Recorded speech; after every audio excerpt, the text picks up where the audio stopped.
G'day, Tragic here, and welcome to the next turn in Arkham Horror. We are in turn 5 now, I think, and there was a little mistake last turn. I forgot that monsters don't actually move if they're inside a location with another guy, so we've still got to deal with that grug. Now, we're just bleeding clues into Quidsil. We're going to spend another 2 clues to stop drawing a dust card. This guy is such a nasty boss. And we'll grab the next Hypnos card. I'm not going to continue reading all this, it's always the same, I'll just read out the blurb. In that terrible nightmare, I was strapped down to the table while Didn't we just do this one? Yeah, for some reason I put the last card on the top of the deck. Okay, let's try that again. Yoink! That's when the dream turned ugly, and the spell tried to force its way out from between my lips. A clue appears at the old magic shop. Well, this is actually an interesting place to have this happen because I very rarely actually do tests at the magic shop because I'm usually going there to buy magic spells. So that might be interesting. Oh, by the way, I got confirmation. I knew I was remembering it right, but I did check, and basically the fight value doesn't get modified by physical resistance or magical resistance. It's only objects like daggers and guns and stuff that get modified by that. So her fight plus her martial arts skill means she is really good at taking out physical resistance monsters because she's got 5 fight plus another 4, and the resistance doesn't affect it because we're using fight to only in the combat. Now she's currently all the way up here, and we want to go down and get rid of this guy because he's nice and easy to kill and he's worth a lot of pointy runes. Now unfortunately, 1, 2, 3, 4, 5, 6. 1, 2, 3, 4, 5, 6. Yeah. Unfortunately, it's 6 movement to get there, and she maxes out at 4. So I think what we're going to do here is I'm going to set her speed to 4 and then set her max sanity, max stamina to 6. And again, she went up in stamina and now she's at a max stamina of 6, so she goes to 6. And her max sanity is 5, so that doesn't have to change. So she's stuck where she is. Now she has 4 movement. 1, 2, 3, 4 means she can't get in to Sentinel Hill to deal with that grug, which is bad as well. She can only get to the train station. So we're going to send her into that area next turn. So I think the best plan is for her to use her 4 movement, 1, 2, 3, 4, and go to the Curiosity Shop. And we'll use those $8 of hers to buy some goodies. Mary LeBeau is in the Hall of Selenio, so she's coming out. Yabam. And that is actually only 1 modifier to close, so that's a really easy one to close. She gets a little token. So we want her to close that, so we're putting her law up by 2, 1, 2. That gives her 3 dice. Now she's got 1, 2, 3, 4, 5, so she has 3 rerolls.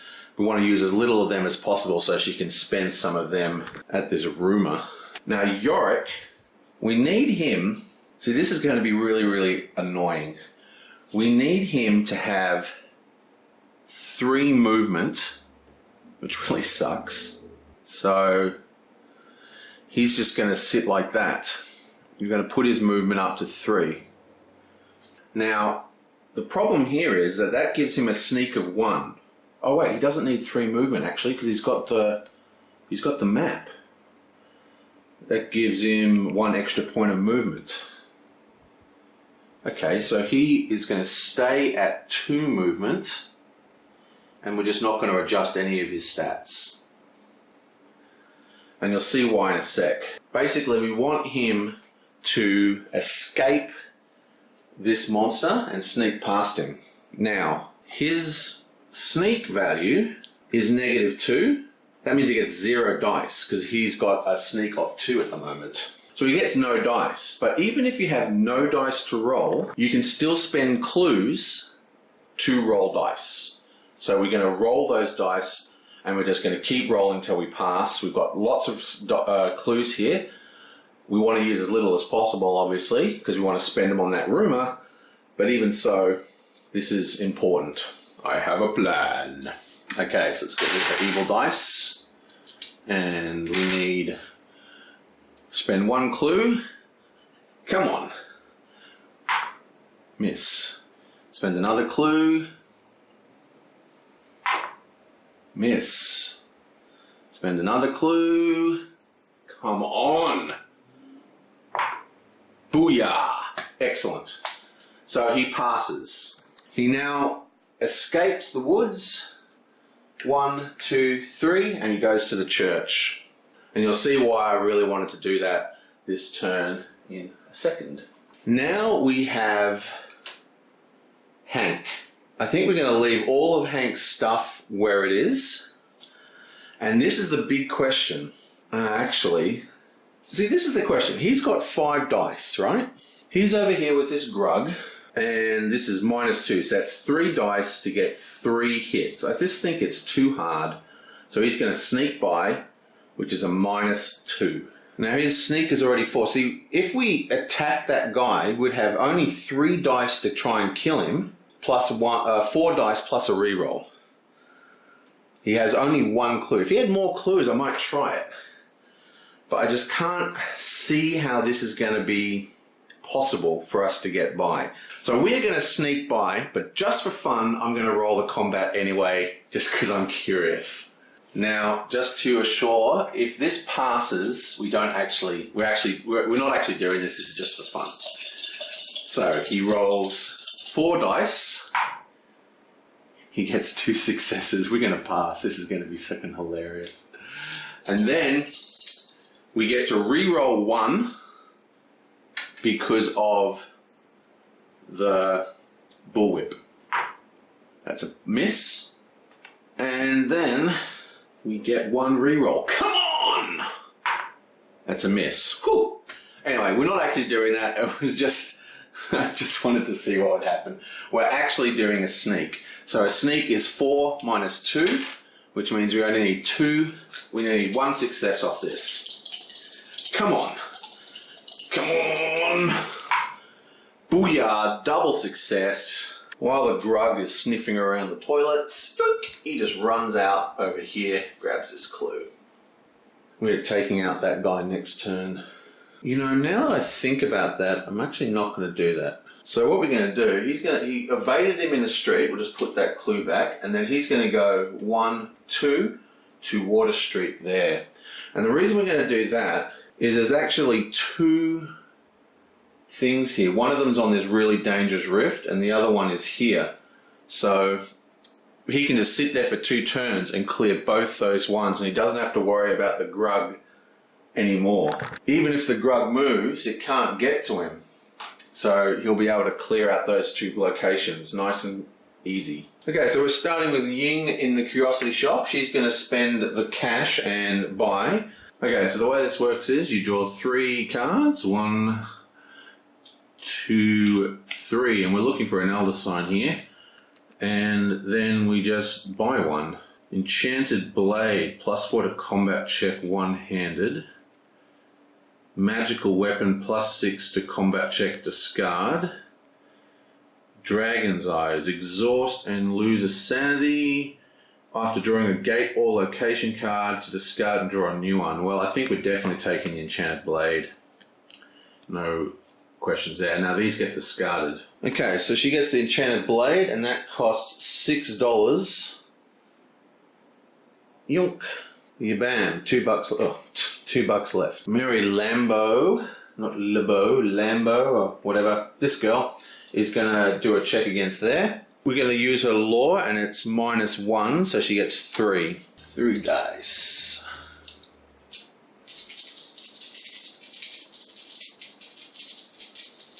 Come on, give me a... Oh, there's a success. Beautiful. So we spend 1, 2, 3, 4, 5, and we are sealing the Black Gate. Bam! 2 down. Next we have Yorick. Now Yorick is at the church and he's going to spend his gate trophy. Yonk! So that horrible Reliant trophy goes back in there, which sucks. And we're going to bless our monster hunter so she can kill that grug nicely next turn. So now she'll have 5 movement, 5 attack, plus 4 attack, plus another 2 from one-handed. Because she gets 2 for every hand she doesn't use. And this only takes 1 hand because it's a sword. Plus she's blessed, so time to go hunting! And finally we have the farm boy down at Walter Street, or Water. I keep calling it Walter Street, but it's Water Street. And a lot of Water Streets just sucks, and there's nothing of interest ever in these locations. As you walk past a decrepit old house, an ancient but still vigorous man throws open the door and walks purposefully up to you. Take this, wear it. He roughly... I don't know why I find that very funny. Take this, wear it. He roughly presses a small fetish bag into your hands. Take this card. Instead of losing 1 stamina, you may put a clue token on this card. Return this card to the box if it ever has 3 clue tokens on it. Interesting. That is a curious item. So basically, instead of spending a clue to get an extra die, we can spend a clue just to negate a stamina damage. Now, how am I going to remember that it's the top one? I guess the other ones don't say keep the card. Whatever. And oh so importantly, because we had a encounter at Water Street, we can remove this little token from that track, which is really helpful. They match. They match, man. They match, which is good. Okay, whatever. Chuck that out. Now we have the hideous card, the one we all dread drawing every turn. The gate at Independence Square. This is a bit unfortunate. We're going to have lose another clue. Clues are becoming a little bit scarce. Hypnos, what are you doing to it? She's supposed to be giving us tons of clues. This goes to the other dimension. Draw another hideous troll monster. Whoa, look at them all. Look at them all. I'm absolutely sure I've got the whole expansions in there. That seems like a lot. Let's go right down the bottom. I've got my eyes shut, remember, all the time when I do this. What's this one? Ah, a cultist. Finally, a normal monster. It's a moon, and he's a wimp. Yabam. Let's actually remember to put the Doom token down this time. Now we have moons and pluses move. This guy is a moon, so he comes into downtown streets, and nobody else moves. Wow, look at that. Moon and a plus. So basically, if I chose to fight that monster, and that's why I didn't, obviously, but if I chose to fight that monster, that rift would have opened this turn. A clue appears at the unmainable, which it can't because there's a gate there, and a hideous proto-Shoggoth. Damn you, Shoggoth monster. And all monsters in the sky and the outskirts are returned to the cup. Who cares? Because there are none. Book. Finally, we just need to grab the evil dice because we have to roll for that rumour. No 1s, no 2s. Arrgh, God damn you! So we get an extra... God, this is horrible. An extra clue we've got to deal with. Now we currently have 1, 2, 3, 4, 5, 6 clues on the table to deal with that rumour, and now it's at 7. We have to get rid of it though, because it'll destroy all our Elder Signs, but it will give us all a unique item each, like every investigator, so that's pretty cool. Well, that's the end of that round, and I will see you guys next time.